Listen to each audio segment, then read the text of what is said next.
Welcome back to Winners and Losers, the show that looks at the highs and the lows from around world football this weekend. Patrick Van Straten, as usual, he's in the hot seat. Pato, who are we starting with? We're starting with Cristiano Ronaldo. He hasn't had the best start to the season, but he bounced back in spectacular fashion in Real Madrid's 4-1 win over Alaves. He did indeed. Bagged a hat-trick on the day. That's actually his 38th hat-trick since he joined Real Madrid. That's one more than Lionel Messi's 37. And this was after a fairly poor start to the season. In fact, statistically, it was actually his worst ever start to a season since joining Real Madrid. So not great, but what a way to bounce back. What a way to shut up the haters. In fact, last week's episode, we were saying, is he going to hit 25 goals? Van Straten here called it, said he'll start scoring hat-tricks. And what did he go and do? Bagged a hat-trick. However, in his last 6 appearances, that's now 3 goals, 4 assists. So to say he's in complete decline would be a mistake. Great performance from CR7, and he can't stop scoring goals, Pato. He cannot. He's now just 15 goals away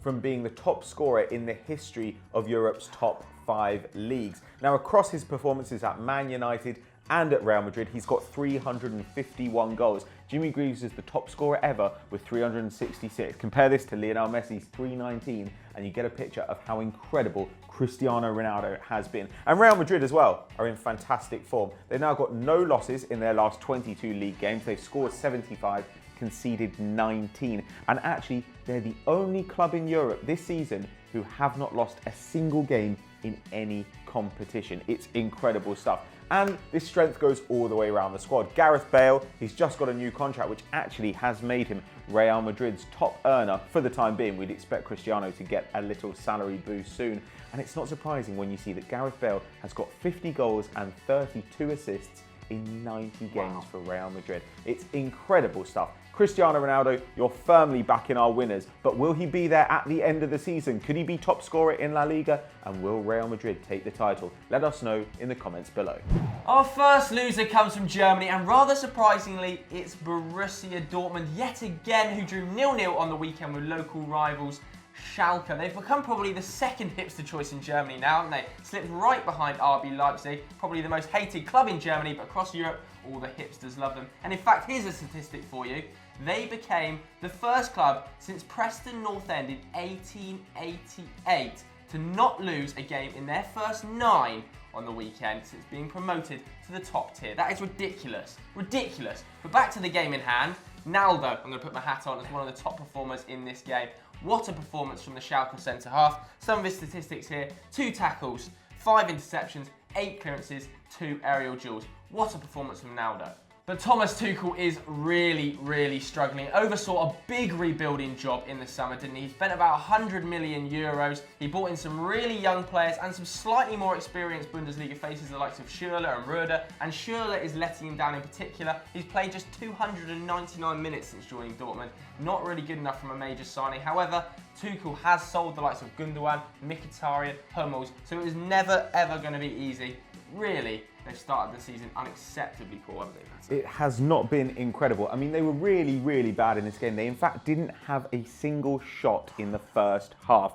And this is a side which we saw blow away teams early on in the season. However, they are now unbeaten in their last 4 games against Schalke, while Schalke are unbeaten in their last 7 games in all competitions. This is after a very poor start to the season where they struggled to pick up any points at all. But Thomas Tuchel could be on his way out one day. We've heard from Hans-Joachim Watzke, who's the BVB chairman, that Real Madrid are monitoring him with a view to making him their boss in the future. Though, given the Real Madrid form we were talking about, that would be a little bit surprising. Yeah.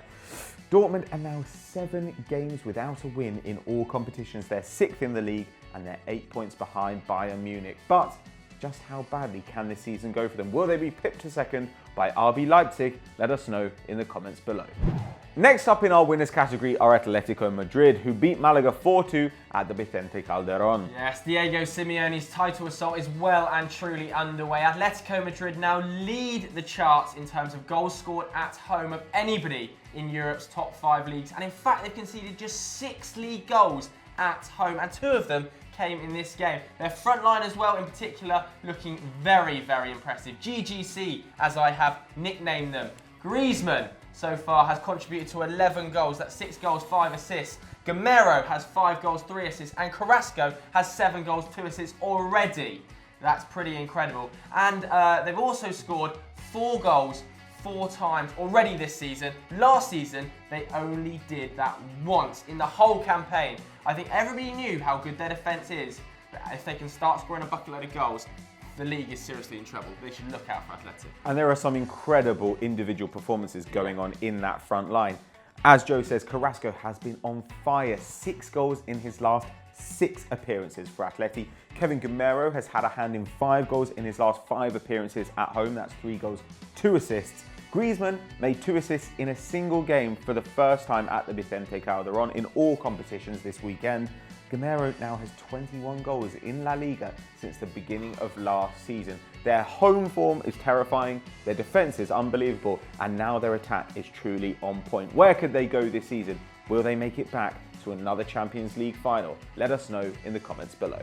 Our next loser also comes from Spain, and it's Sevilla, who drew 1-1 against Sporting Gijón on the weekend. Sporting Gijón actually climbing out of the relegation zone with that result. But this also meant they slipped down to 4th, Sevilla, behind Real Madrid, Barcelona and Atleti, who all won on the weekend. They'd actually won all of their previous 5 games, Sevilla, before this result, including that fantastic performance against Atletico Madrid. To make matters worse as well, Samir Nasri stretched it off with a hamstring injury. Looks as well like it could be a torn hamstring. Wow. That is particularly bad, so he could be out for a long, long time.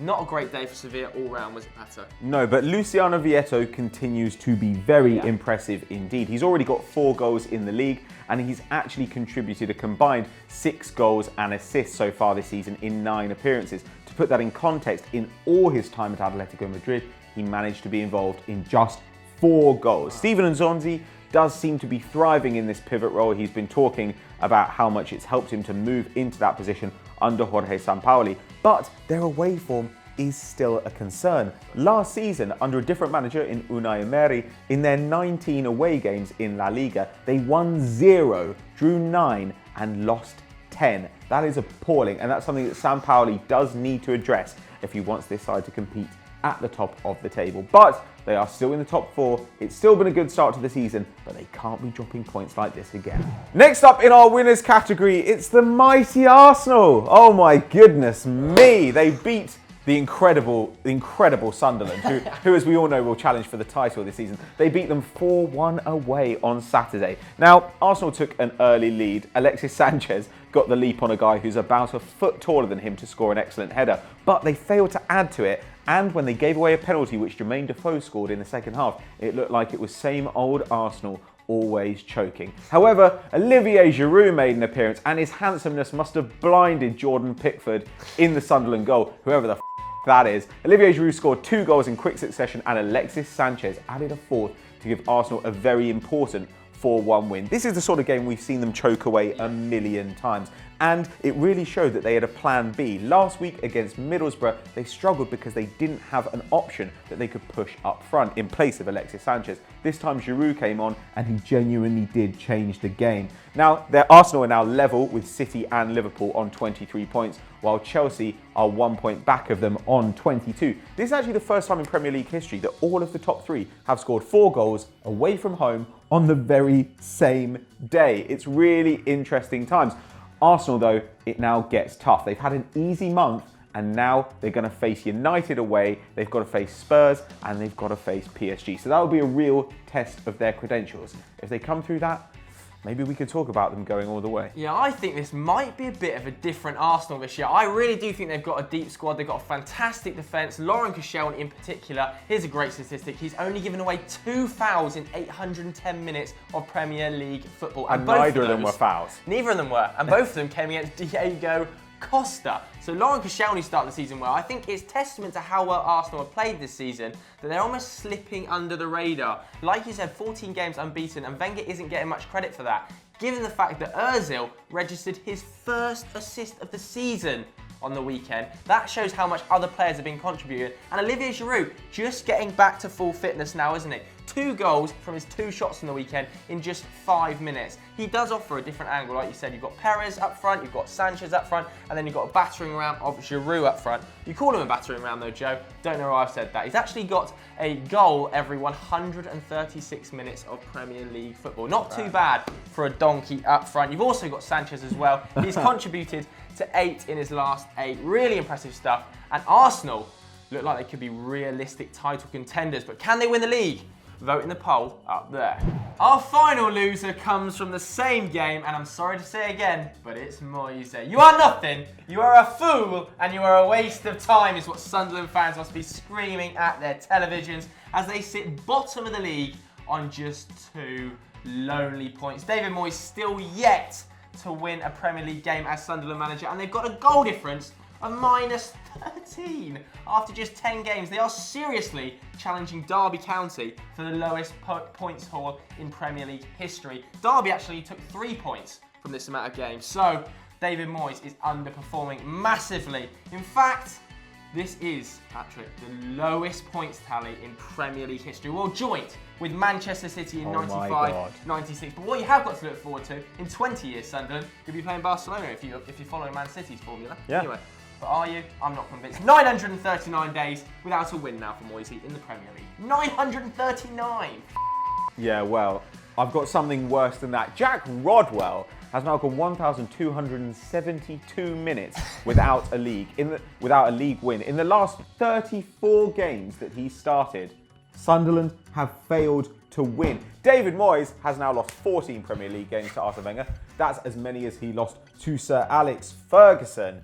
He just doesn't know what to do when he comes up against them. They conceded 3 goals in 6 minutes and 20 seconds this time. After they got back into it, they were in the ascendancy. They looked like they had a chance and they got battered. Seriously, you see the difference here between a decent mid-table side and a lower mid-table side who might well go down. Last week, Middlesbrough knew how to set up against that midfield of Coquelin and El Neni. They knew that neither of them is an exceptional passer, and they blocked off the lanes and stopped them getting through. This time, Arsenal just walked through. Didier Ndong, quality name, quality haircut, not a very good performance.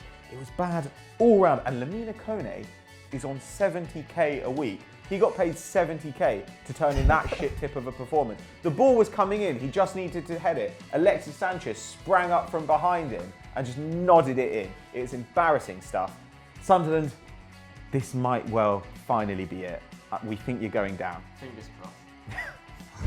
So that's all we've got time for today, but who do you think were the biggest winners and losers from the weekend just gone? Let us know in the comments below. Now, if you enjoyed this video, don't forget to check out our new strand, Sunday Vibes, which went up, unsurprisingly, on Sunday. It's where we answer your questions, and it's good stuff. Yeah, and as ever, guys, please do like and subscribe. Catch you next time.